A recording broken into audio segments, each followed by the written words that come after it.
നല്ല തീരുമാനങ്ങൾ പറയാനും അല്ലാഹു തആല അവർക്ക് കഴിവ് കൊടുത്തിട്ടുണ്ടല്ലോ. നല്ല അഭിപ്രായ പ്രകടനം നടത്തുമ്പോൾ സ്വീകരിക്കാൻ എളുപ്പമാണല്ലോ. നല്ല സഹവാസങ്ങൾ നിലർത്തണം. ഉമ്മമാരോട് സഹോദരങ്ങളോട് മൊത്തത്തിൽ പറയട്ടെ, നല്ല കൂട്ടുകാരെ സെലക്ട് ചെയ്യണം. ആരാ നല്ല കൂട്ടുകാര്?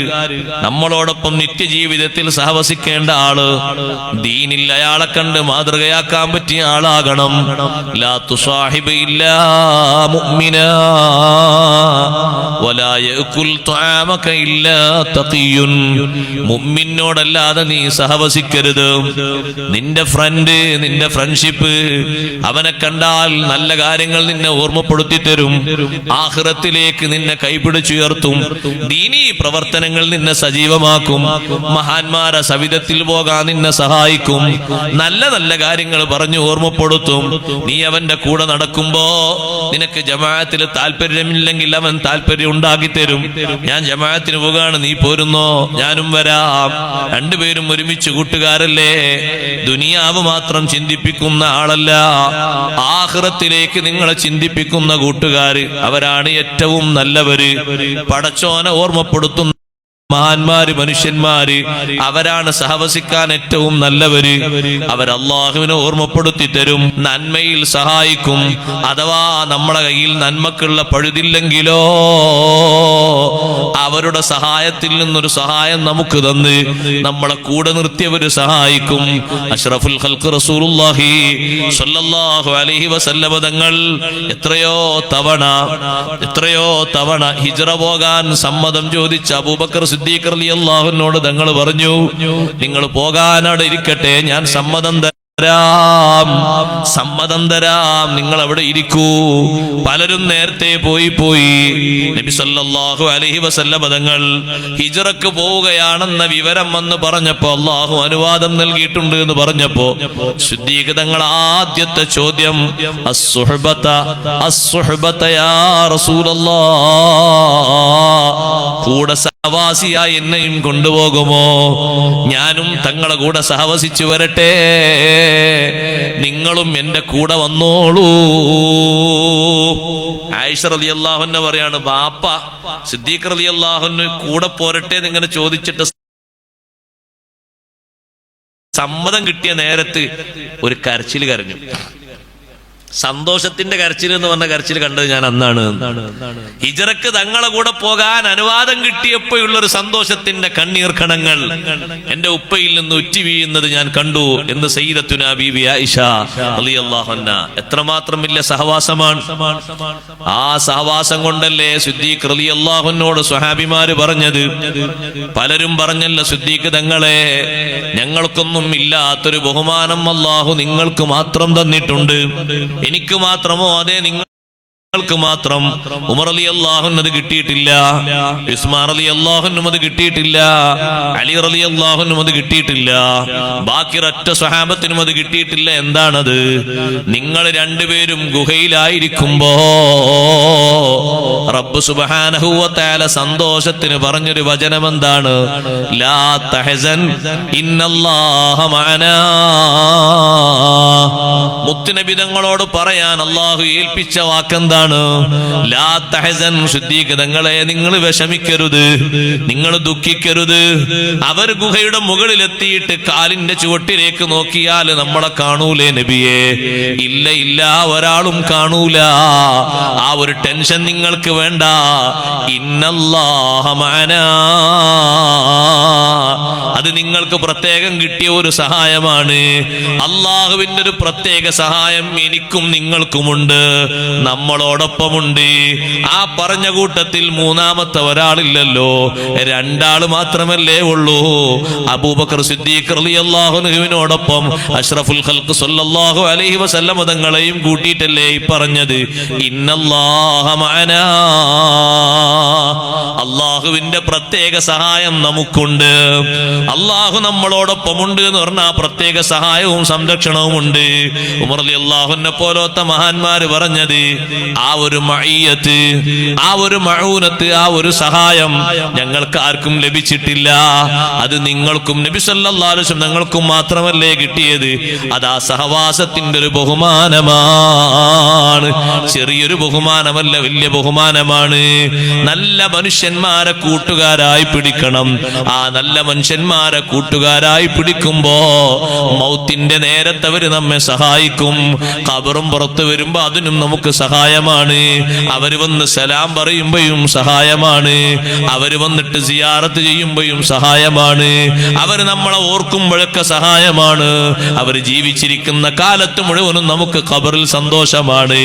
അതിന് നല്ല കൂട്ടുകാരെ നമ്മൾ കൂർഗ പിടിക്കണം. മുത്തഖീങ്ങളാണ് കൂട്ടുകാരായി വേണ്ടത്. അല്ലാത്ത കൂട്ടുകെട്ടുകൾ മുഴുവനും ആഖിറത്തിൽ തെറ്റിപ്പോകുമട്ടോ. എന്റെ ചെറുപ്പക്കാരെ, ചെറുപ്പക്കാരികളെ, ദുനിയാവിന്റെ അലങ്കാരം കണ്ട് ദുനിയാവിന്റെ പ്രൗഢിയിൽ കണ്ണും ചാർന്നു നിന്ന് ഏതെങ്കിലും ഒരാളെ ഫ്രണ്ട്ഷിപ്പിന്റെ പേരിൽ സ്നേഹിക്കുമ്പോ അവന് ഫാസിഖായി കൂടാ, കാഫിറായി കൂടാ, മുനാഫിഖായി കൂടാ, മുബ്തദിആയി കൂടാ.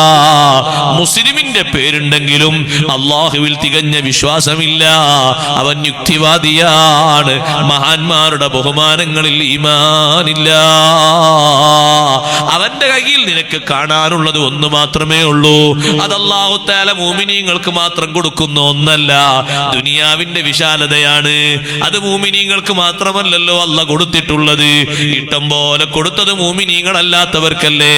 ഇന്നും ലോകതലത്തിൽ നിങ്ങളൊന്ന് എണ്ണി നോക്കൂ.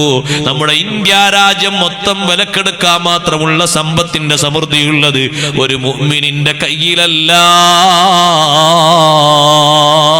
അതുകൊണ്ടൊരു നിലവാരമുള്ള സംഗതിയല്ല അത്. ദുനിയാവ് കണ്ടുകൊണ്ട് മാത്രം ഒരാളെ കൂട്ടുകാരനാക്കരുത്. ലാ തുസാഹിബ് ഇല്ലാ മുഅ്മിനാ. നിന്റെ സഹവാസം മുഅ്മിനോട് വേണം. ഏത് കൂട്ടുകാര് പിരിഞ്ഞാലും നമ്മളെ സഹായിക്കുന്ന ആഖിറത്തിലെ കൂട്ടുകാരാകണം. അൽഅഖില്ലാഉ യൗമഇദിൻ ബഅളുഹും ലിബഅളിൻ അദുവ് ഇല്ലൽ മുത്തഖീൻ. ചങ്ങാതിമാര് മുഴുവനും വന്ന് പരസ്പരം എതിർക്കുന്നവരാണ്. അൽഅഖില്ലാഉ യൗമഇദിൻ ബഅളുഹും ലിബഅളിൻ അദുവ്. ഖിയാമത്ത് നാളിൽ എല്ലാ കൂട്ടുകാരും പരസ്പരം എതിരാളികളാണ്, ശത്രുക്കളാണ്. തിന്മയിൽ ഒത്തൊരുമിച്ച് നിന്നവര് പറയും, നീയല്ലേ എന്നെ കള്ളു കുടിപ്പിച്ചത്, നീയല്ലേ ആ പൊണ്ണുമായി എന്നെ ബന്ധപ്പെടുത്തിയത്, നീയല്ലേ എന്നെ മോഷണത്തിലേക്ക് കൂട്ടിക്കൊണ്ടുപോയത്, നീയല്ലേ എന്നെ കൊട്ടേഷൻ സംഘത്തിൽ പെടുത്തിയത്, നീ എന്നല്ലേ മയക്കുമരുന്നിൽ എന്നെ ലാഭക്കൂറുകാരനാക്കിയത്. ഇങ്ങനെ ഓരോരുത്തരും എതിർപ്പ് പറയുമ്പോ എതിർക്കാത്ത ഒരു വിങ്ങുണ്ട്. ഇല്ലൽ മുത്തഖീൻ. മുത്തഖീങ്ങളൊഴികെ അവരൊരുമിച്ചാണ്. അവര് പരസ്പരം എതിർപ്പില്ല, പരസ്പരം സഹായിക്കുന്നവരാണ്, പരസ്പരം കൈപിടിക്കുന്നവരാണ്, കൈകോർക്കുന്നവരാണ്. എന്തെങ്കിലും പോരായ്മകളുണ്ടെങ്കിൽ പരിഹരിക്കാൻ അള്ളാഹുവിനോട് ശഫാഅത്ത് ചെയ്യുന്നവരാണ്. അതേ സമയത്ത് നിന്റെ കൂട്ടുകാരൻ നീ ഒന്ന് ചിന്തിച്ചു നോക്ക്. ഒരു ഫാസിഖാണെങ്കിൽ, ഒരു മുനാഫിഖാണെങ്കിൽ, ഒരു അധർമ്മിയാണെങ്കിൽ, ഒരു തെമ്മാടിയാണെങ്കിൽ, ഒരൊറ്റ വക്തും നിസ്കരിക്കാൻ താല്പര്യമില്ലാത്തവനാണെങ്കിൽ, നീ മരിക്കുമ്പോ നിന്റെ തൊട്ടടുത്തിരിക്കുന്നത് അവനാണെങ്കിൽ റഹ്മത്തിന്റെ മലക്ക് വരുമോ? നിന്റെ ആത്മാവിനെ സന്തോഷം കൊണ്ടുപോകേണ്ടത് അവരല്ലേ? റഹ്മത്തിന്റെ മലക്കുകളല്ലേ മുഅ്മിനീങ്ങളെ റൂഹിനെ കൊണ്ടുപോകുന്നത്. അല്ലാത്തവരെ റൂഹിനെ കൊണ്ടുപോകുന്നത് അദാബിന്റെ മലക്കുകളല്ലേ. 500 മലക്കുകൾ ഇറങ്ങി വരുമെന്ന് സയ്യിദുനാ റസൂലുള്ളാഹി സ്വല്ലല്ലാഹു അലൈഹി വസല്ലം തങ്ങൾ പറഞ്ഞ ഹദീസ് ഇമാം ഇബ്നു മാജ റഹ്മത്തുള്ളാഹി അലൈഹി റിപ്പോർട്ട് ചെയ്തത് കാണാം. ആ 500 മലക്കുകൾ റഹ്മത്തിന്റെ മലക്കുകളാണോ? അവര് വരുന്നത് സ്വർഗത്തിലെ കഫംപുടയുമായിട്ടാണ്. അതേ സമയത്ത് ഇങ്ങോട്ടടുക്കാൻ തടസ്സമുണ്ടെങ്കിലോ അവര് മാറി നിന്ന് പോയി. കാരണം ഈ മുഅ്മിനായ മനുഷ്യന്റെ അടുത്തേക്ക് അടുക്കാൻ പറ്റുന്നില്ല. അവിടെ ഒരു ഫ്രണ്ട് ഉണ്ട്, അവൻ മുഅ്മിനല്ല, അവൻ ഫാസിഖാണ്, അവൻ ഫാജിറാണ്, അവൻ മുനാഫിഖാണ്. അതുകൊണ്ട് മലക്കുകൾ ബഹുദൂരം അകന്നു നിൽക്കുകയാണ്. റഹ്മത്തിന്റെ മലക്കുകൾ 500 ആള് വരുന്നു. മുഅ്മിനായ മനുഷ്യന്റെ റൂഹ് കൊണ്ടുപോകാൻ പിടിക്കുന്ന കടമേ അസ്രായീലിനുള്ളൂ, കൊണ്ടുപോകുന്നത് അസ്രായീൽ അല്ല അലൈഹിസ്സലാത്തു വസ്സലാം. അസ്രായീൽ അലൈഹിസ്സലാം അല്ല കൊണ്ടുപോകുന്നത് മലായിക്കത്തുർ റഹ്മ അല്ലെങ്കിൽ മലായിക്കത്തുൽ അദാബ്. റഹ്മത്തിന്റെ മലക്കുകൾ നമ്മളെ ചാരത്ത് വന്നങ്ങനെ നിൽക്കണം. എത്ര സമയം വരെ നിൽക്കും? നമ്മുടെ ജനാസ, നമ്മുടെ ഭൗതിക ശരീരം വീട്ടിൽ നിന്നെടുത്ത് കുളിപ്പിച്ച് കഫൻ ചെയ്ത് നിസ്കരിച്ച് ഖബറിലേക്ക് കൊണ്ടുപോയി വെക്കുന്ന ആ ഒരു ടൈം വരെ റഹ്മത്തിന്റെ മലക്കുകൾ കൂടെയുണ്ട്. എത്ര ആളെ ജനാസ കൊണ്ടുപോകുമ്പോ സയ്യിദുനാ റസൂലുള്ളാഹി സ്വല്ലല്ലാഹു അലൈഹി വസല്ലം നിങ്ങൾ മലക്കുകളുടെ സാന്നിധ്യം അറിയിച്ചിട്ടുണ്ട്. 1-2 ആളുകൾ മാത്രമേ ഉള്ളൂ. ഒരുപാട് സ്വഹാബിമാരുടെ ജനാസ കൊണ്ടുപോകുമ്പോ തങ്ങൾ അങ്ങനെ പറഞ്ഞത് ഹദീസിൽ കാണാം. മലക്കുകളുടെ സാന്നിധ്യത്തെ പറ്റി പറഞ്ഞത് ബഹുമാനപ്പെട്ട ഹൻദല റളിയല്ലാഹു അൻഹു, അവരുടെ ജനാസക്കുള്ള ബഹുമാനം തങ്ങൾ പറഞ്ഞില്ലേ? അഷ്റഫുൽ ഖൽഖ് സ്വല്ലല്ലാഹു അലൈഹി വസല്ലം തങ്ങളുടെ ആത്മബന്ധത്തിന്റെ പേരിൽ ഒന്ന് ജനാബത്ത് കുളിക്കാൻ പോലും കാത്തു നിൽക്കാതെ തങ്ങളെ വിളിയാളം കേട്ടപ്പോഴേക്ക് വീട്ടിൽ നിന്ന് വാഹനവും എടുത്ത് പെട്ടെന്ന് പുറപ്പെട്ടത് കൊണ്ട് ജനാബത്തായി ഷഹീദായി പോയ ഹൻദല റളിയല്ലാഹു അൻഹുവിനെ മലക്കുകൾ കുളിപ്പിക്കുന്നുണ്ട്. ഈ വിവരം പറഞ്ഞപ്പോ സ്വഹാബത്ത് പോയി നോക്കാൻ, ശരീരമാസകലം വെള്ളം ഇങ്ങനെ ഒഴുകുന്നത് അവർ കാണാണ്. കുളിപ്പിക്കുന്നവരെ സ്വഹാബത്ത് കാണുന്നില്ല, വെള്ളം ഒഴുകുന്നത് കാണുന്നു. മലക്കുകളെ മലക്കിൻ്റെതായ ഹഖീഖത്തൻ രൂപത്തിൽ കാണാനുള്ള കഴിവ് അംബിയാഇനല്ലേ അല്ലാഹു നൽകിയത്. മലക്കിനെ മലക്കിൻ്റെതല്ലാത്ത രൂപത്തിൽ അംബിയാക്കളല്ലാത്തവരും കാണും, മനുഷ്യരൂപത്തിൽ കാണും. ബഹുമാനപ്പെട്ട സയ്യിദത്തുനാ ബീവി മറിയം റളിയല്ലാഹു അൻഹയുടെ അടുത്തേക്ക് മലക്ക് വന്നത് എങ്ങനെയാണ്? ബശറൻ സവിയ്യ, സമ്പൂർണ്ണ മനുഷ്യനായ രൂപത്തിലാണ് വന്നത്. അങ്ങനെ വരും. അതേ സമയത്ത് മലക്കിനെ മലക്കിൻ്റെതായ രൂപത്തിൽ ഹഖീഖത്തൻ രൂപത്തിൽ അംബിയായിനെ കാണാനുള്ള കഴിവ് അല്ലാഹു കൊടുത്തിട്ടുണ്ട്. നബി സല്ലല്ലാഹു അലൈഹി വസല്ലം പറയുന്നു, ഹൻദല റളിയല്ലാഹു അൻഹു കുളിപ്പിക്കുന്നു. ആ ഹൻദല റളിയല്ലാഹു അൻഹുവിന്റെ ഭൗതിക ശരീരം എടുത്ത് മറവ് ചെയ്യാൻ വേണ്ടി കൊണ്ടുപോകുന്നതും മലക്കുകളെ സാന്നിധ്യത്തിന്റെ ആധിക്യം തങ്ങൾ പറയുന്നു. ഒരുപാട് മലക്കുകൾ വന്നുപോയി. മുആവിയത്ത് ബിൻ മുആവിയ റളിയല്ലാഹു അൻഹുവിനെ ഖബറടക്കാൻ കൊണ്ടുപോകുമ്പോ ലക്ഷക്കണക്കിന് മലക്കുകൾ ഇറങ്ങിപ്പോയി. കാരണം മലക്കുകൾക്ക് വലിയ സ്ഥാനം മുആവിയ റളിയല്ലാഹു അൻഹുവിനെ പറ്റി അല്ലാഹു നൽകിയിട്ടുണ്ട്. മുആവിയത്ത് ബിൻ മുആവിയ റളിയല്ലാഹു അൻഹു വഫാത്തായപ്പോൾ മലക്കുകൾ ഇറങ്ങി വന്നു എന്ന് സയ്യിദുനാ റസൂലുള്ളാഹി സ്വല്ലല്ലാഹു അലൈഹി വസല്ലം തങ്ങൾ പറയുമ്പോ അതൊരു ചെറിയ സംഭവമല്ല, വലിയ അനുഗ്രഹമാണ് ലഭിച്ചത്. സഹോദരങ്ങളെ, നല്ലവരുമായി സഹവസിക്കണം, നല്ല മനുഷ്യന്മാരെ കൂട്ടത്തിൽ കൂടണം, നല്ല സ്വഭാവങ്ങൾ നിർദ്ദേശിക്കുന്ന ആളുകളോടൊപ്പം സഹവസിക്കണം.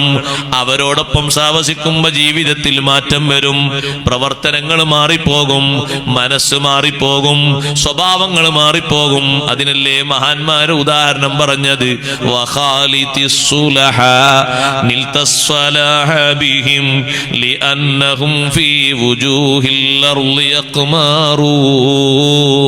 നീ സ്വാലിഹീങ്ങളോട് കിടകലർന്ന് ജീവിക്കണം. അവർ കാരണം നിനക്ക് നന്മ ലഭിക്കും, നിന്റെ ദുനിയാവ് നന്നാകും, ആഖിറം നന്നാകും. കാരണം അവർ ഭൂമുഖത്തുള്ള നക്ഷത്രങ്ങളാണ്. അതേ, നല്ല ആളുകളുടെ കൂടെ ഇരിക്കുന്നതിന് ഹദീസിൽ ഉദാഹരണം പറഞ്ഞത് മസലുൽ ജലീസി സ്വാലിഹി, നല്ല മനുഷ്യന്റെ കൂടെ ഇരിക്കുന്ന ആള് അത്തർ വിൽക്കുന്ന ആളെ കൂടെ ഇരിക്കുന്നവനെ പോലെയാ. അത്തർ വിൽക്കുന്ന ആളെ കൂടെ ഇരുന്നാൽ എന്താണ് കിട്ടുന്നത്? ഒന്നുകിൽ അത്തറിന്റെ മണം നിനക്ക് ഇഷ്ടപ്പെട്ടിട്ട് നീ വില കൊടുത്തു വാങ്ങും, അതല്ലെങ്കിൽ അത്തറുകാരൻ ഒന്ന് വാസനിച്ചോളൂ എന്ന് പറഞ്ഞിട്ട് ഒന്ന് തേച്ചു തരും, അതല്ലെങ്കിലോ അത്തർ വാങ്ങാൻ വന്ന ആളുകളുടെ ശരീരത്തിൽ നിന്നോ മറ്റോ അത്തർ നിനക്ക് വാസനിക്കും. 3 രൂപത്തിലായാലും നിനക്ക് ഖൈറല്ലേ? അത്തർ വാങ്ങിയാലും നല്ല വാസനയാണ്, അത്തർ ഫ്രീ ആയി തേച്ച് തന്നാലും നല്ലതാണ്, മറ്റുള്ളവർ വാങ്ങിക്കൊണ്ടുപോയി തേക്കുമ്പോഴും നിനക്ക് വാസനയാണ്. നല്ലവരോടൊപ്പം ചേർന്ന് നീ ജീവിക്കുമ്പോ ഒരുപക്ഷെ നല്ല മാതൃകകൾ നിനക്ക് ലഭിക്കും. അല്ലെങ്കിൽ നീ ചോദിച്ച മാതൃകകൾ നീ അവരുടെ പിന്നാലെ കൂടിയിട്ട് അതെന്താ ഇതെന്താന്ന് ചോദിച്ച് നീ പഠിക്കും. അതൊന്നുമില്ലെങ്കിലോ മറ്റു പലരും അവിടെ വരുമ്പോ ദുആ ചെയ്യുമ്പോ ദുആഇന്റെ ബറക്കത്ത് നിനക്ക് ലഭിക്കും, സതുപദേശത്തിന്റെ മഹത്വം നിനക്ക് ലഭിക്കും. അവരെ കൂടെ ഇരിക്കുമ്പോ നിന്റെ മനസ്സ് നന്മയിലാണ്, നിനക്ക് നല്ല മണമാണ് ലഭിക്കുന്നത്. അതേ സമയത്ത് ദുഷിച്ച സ്വഭാവമുള്ള ആളുകളുടെ കൂടെ ഇരിക്കുന്നവര് കൊല്ലപ്പണിക്കാരന്റെ അടുത്ത് പോയി ഇരിക്കുന്നവരെ പോലെയാണ്. എന്താണ് അവിടെ പോയിരുന്നാൽ അവൻ നല്ല ഇരുമ്പും മറ്റുമൊക്കെ വേവിക്കുമ്പോ അതിന്റെ കറകൾ നീക്കുമ്പോ ആ ഇരുമ്പിൽ നിന്നുള്ള തുരുമ്പുകൾ നിന്റെ ശരീരത്തിലേക്ക് വസ്ത്രത്തിലേക്ക് വന്നാല് ചിലപ്പോ നിസ്കരിക്കാൻ പോലും പറ്റൂല, ഓട്ടയായിട്ട് വേറെ വസ്ത്രം മാറി ധരിക്കേണ്ടി വരും. നിന്റെ ഭാഗ്യതലത്തിൽ ഇങ്ങനെ ഒരു നിനക്ക് തീരെ ഇഷ്ടപ്പെടാത്ത രീതിയിൽ ഒരു സ്വഭാവം വരുന്നത് ഉള്ളിലേക്കും അതിന്റെ കേടുവരും. ദുസ്വഭാവിയുടെ കൂടെ നീ ഇരിക്കുമ്പോ അവന്റെ ഭാഗ്യതലത്തിലുള്ള സ്വഭാവം മോശമാണ്, അത് പതുക്കെ പതുക്കെ നിന്റെ മനസ്സിലേക്കും പിടിമുറുക്കി പോകും. ഒന്നുമില്ലെങ്കിൽ ഇനി അങ്ങനെ അവിടെ കത്തിക്കുന്നൊന്നില്ലെങ്കിൽ നിന്റെ ശരീരത്തിലേക്ക് അവിടെ നിന്ന് തുരുമ്പുകളൊന്നും തെറിച്ച് കരികളോ തീപ്പൊരികളോ വരുന്നില്ലെങ്കിലും ദുർഗന്ധം നിനക്ക് സഹിക്കാൻ പറ്റൂല, ദുർഗന്ധ വാസനയുണ്ടാകും അവിടെ. അല്ലെങ്കിലും ആ ചെയ്യുന്ന പണി ചെയ്യുന്ന സ്ഥലത്ത് നീ ഇരിക്കുമ്പോ നിനക്ക് കാണാനും വാസനിക്കാനും സന്തോഷമില്ലാത്ത അവസ്ഥയുണ്ടാകും. ഈ ദുസ്വഭാവിയുടെ കൂടെ ഇരിക്കുമ്പോ ദുസ്വഭാവങ്ങൾ പകരുമെന്ന് പറഞ്ഞപ്പോ ഇമാം നവവി റഹ്മത്തുള്ളാഹി അലൈഹി ഈ ഹദീസ് വിശദീകരിച്ചുകൊണ്ട് നമ്മെ പഠിപ്പിച്ചു. ഈ ഹദീസിൽ നിന്ന് നമുക്കൊരു പാഠമുണ്ട്. ബിദ്അത്തുകാരന്റെ കൂടെ ഇരിക്കാൻ പാടില്ല, ഫാസിഖിന്റെ കൂടെ ഇരിക്കാൻ പാടില്ല, ഗീബത്ത് പറയുന്നവന്റെ കൂടെ ഇരിക്കാൻ പാടില്ല, നമീമത്ത് പറയുന്നവന്റെ കൂടെ ഇരിക്കാൻ പാടില്ല, ഫിത്നയും ഫസാദും പറയുന്നവന്റെ കൂടെ ഇരിക്കാൻ പാടില്ല. സെക്സ് മാത്രം പറയുന്ന ചില ആളുകളുണ്ട്, ഏത് ഭാഷ പറഞ്ഞാലും സെക്സേ മണക്കൂ, അവരെങ്ങനെ പറഞ്ഞാലും അവ്യക്തമായി പറയുന്നത് മുഴുവനും സെക്സ് ആണ്, മടങ്ങുന്ന ളമീർ മുഴുവനും അതിലേക്കാണ്. അങ്ങനത്തെ ആളെ കൂടെ നീ ഇരുന്ന് പോകരുത്. നിന്റെ ജീവിതത്തിന്റെ സ്വഭാവമായി മാറും അത്, നിനക്കത് സന്തോഷമായി മാറും. അതുകൊണ്ടല്ലേ സഹോദരങ്ങളെ നിങ്ങൾ നോക്ക്, നമ്മുടെ നാട്ടിൽ നിന്ന് എത്ര പേരുണ്ട്. അല്ലാഹു നമ്മളെ ഈമാൻ സലാമത്താക്കട്ടെ.